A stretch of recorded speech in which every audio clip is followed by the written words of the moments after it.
ಓಂ ಶ್ರೀ ಕೊಲ್ಲೂರು ಮೂಕಾಂಬಿಕಾಯ ನಮಃ. ವೀಕ್ಷಕರೇ ನಮಸ್ಕಾರ. ನಾನು ನಿಮ್ಮ ತಾಂತ್ರಿಕ ಎಂಪಿ ನಾಯಕ್. ಯುಗಾದಿ ಹಬ್ಬದ ಮಿಥುನ ರಾಶಿಯ ವರ್ಷ ಭವಿಷ್ಯದ ಬಗ್ಗೆ ಈ ಒಂದು ವಿಡಿಯೋದಲ್ಲಿ ನಾನು ನಿಮಗೆ ತಿಳಿಸ್ಕೊಡ್ತಾ ಇದ್ದೇನೆ. ವಿಡಿಯೋ ಪೂರ್ತಿಯಾಗಿ ನೋಡಿ ಮತ್ತು ಹೆಚ್ಚಿನ ಮಾಹಿತಿಗಾಗಿ ಸ್ಕ್ರೀನ್ ಮೇಲೆ ಕಾಣಿಸ್ತಾ ಇರುವಂತಹ ನನ್ನ ನಂಬರ್ಗೆ ಕರೆ ಮಾಡ್ತೀನಿ. ಮಿಥುನ ರಾಶಿಯ ಜನರಿಗೆ ಈ ಒಂದು ವರ್ಷ ಅಥವಾ ಈ ಒಂದು ಸಂವತ್ಸರವು ಒಂದು ಸ್ವಲ್ಪ ಮಿಶ್ರ ಪ್ರತಿಫಲ ಅನ್ನೋದು ಕೊಡ್ತಾ ಇದೆ.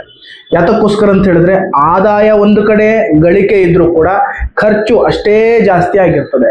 ಕುಟುಂಬದ ಒತ್ತಡ ಆಗಿರ್ಬೋದು, ಅಥವಾ ಧರ್ಮ ಆಚರಣೆಗಳ ಒತ್ತಡ ಆಗಿರ್ಬೋದು, ಅಥವಾ ಅನಾರೋಗ್ಯದ ಪರಿಸ್ಥಿತಿಗಳು ಆಗಿರ್ಬೋದು, ಆಸ್ಪತ್ರೆ ಆಗಿರ್ಬೋದು, ಇಂತಹ ಒಂದು ವಿಚಾರದಲ್ಲೇ ಬಹಳಷ್ಟು ಖರ್ಚುಗಳು ಜಾಸ್ತಿ ಆಗ್ತದೆ.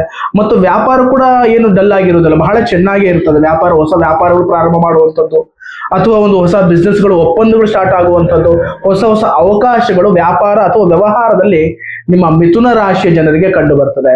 ಮತ್ತು ಅನಾರೋಗ್ಯದ ಸಮಸ್ಯೆ ಅಂದ್ರೆ, ಯಾವಾಗ ಕೆಲಸಗಳಲ್ಲಿ ಒತ್ತಡ ಅನ್ನುವಂಥದ್ದು ಜಾಸ್ತಿ ಆಗ್ತದೆ, ಅವಾಗ ಅನಾರೋಗ್ಯದ ಸಮಸ್ಯೆಯಲ್ಲಿ ರಕ್ತದ ಒತ್ತಡ ಆಗಿರ್ಬೋದು, ಟೆನ್ಷನ್ ಆಗಿರ್ಬೋದು, ಈ ರೀತಿಯಾಗಿರುವುದು ಅನಾರೋಗ್ಯದ ಸಮಸ್ಯೆ ಜಾಸ್ತಿ ಆಗ್ತದೆ.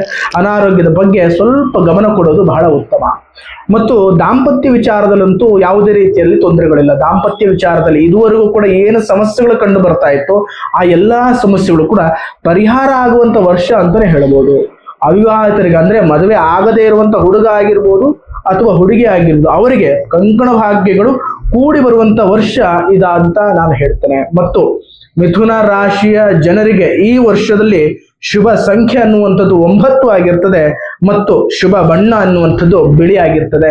ಮತ್ತು ಅವರು ಯಾವ ದೇವರನ್ನ ಆರಾಧನೆ ಮಾಡಿದ್ರೆ ಈ ವರ್ಷ ಅಭಿವೃದ್ಧಿ, ಏಳಿಗೆ, ಸಮೃದ್ಧಿ ಅನ್ನೋದು ಕಾಣಬೇಕು ಅಂತ ಹೇಳಿದ್ರೆ, ನಿಜವಾಗಿ ವಿಷ್ಣು ದೇವರನ್ನು ಆರಾಧನೆ ಮಾಡಿದ್ದೆ ಅಂತ ಆದ್ರೆ ಈ ವರ್ಷ ಅವರಿಗೂ ಕೂಡ ಎಲ್ಲಾ ರೀತಿಯಲ್ಲಿ ಶುಭವಾದಂತ ವರ್ಷ ಆಗ್ತದೆ. ಮತ್ತು ಆರಾಧನೆ ಮಾಡೋದ್ರಿಂದ ಅವರ ಮನಸ್ಸಿನಲ್ಲಿ ಅಥವಾ ಮನೆಯಲ್ಲಿ ಇರತಕ್ಕಂಥ ಗೊಂದಲ ಅಥವಾ ಸಮಸ್ಯೆಗಳು ಏನೇ ಇದ್ರೂ ಕೂಡ ಪರಿಹಾರ ಆಗುವಂತ ವರ್ಷ.